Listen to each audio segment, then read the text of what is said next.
एक छोटे से गरीब शहर की तंग गलियों में, जहां सपने बड़े थे लेकिन जिंदगी बहुत छोटी, वहीं रहती थी एक माँ और उसका छोटा बेटा सोनू। हर सुबह सोनू दरवाजे पर खड़ा होकर माँ को काम पर जाते हुए चुपचाप देखता रहता।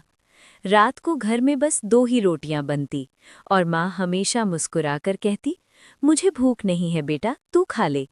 सोनू नहीं जानता था कि माँ पानी पीकर ही सो जाती है। स्कूल में सब कहते थे, ये लड़का बहुत आगे जाएगा, लेकिन उस सपने के लिए माँ को अपने गहने तक बेचने पड़े।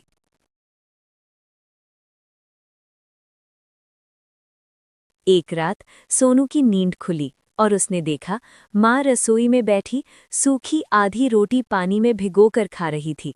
उस पल सोनू की आंखों से आंसू बह निकले और एक बच्चा अचानक बड़ा हो गया। अगले दिन से सोनू बदल गया। अब वो अपने लिए नहीं, माँ की आधी रोटी पूरी करने के लिए पढ़ने लगा।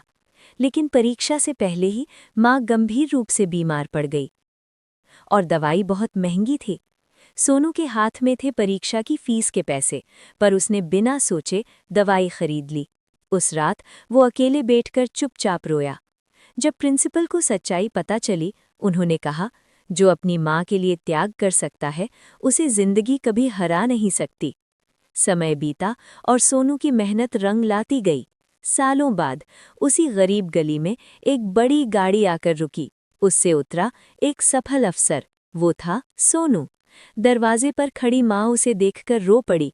सोनू ने डिब्बा खोलकर गर्म रोटियां माँ के हाथ में रखी और धीरे से कहा, आज आप खाइए, मुझे भूख नहीं है। माँ ने उसे कसकर गले लगा लिया और दोनों की आंखों से आंसू बहते रहे।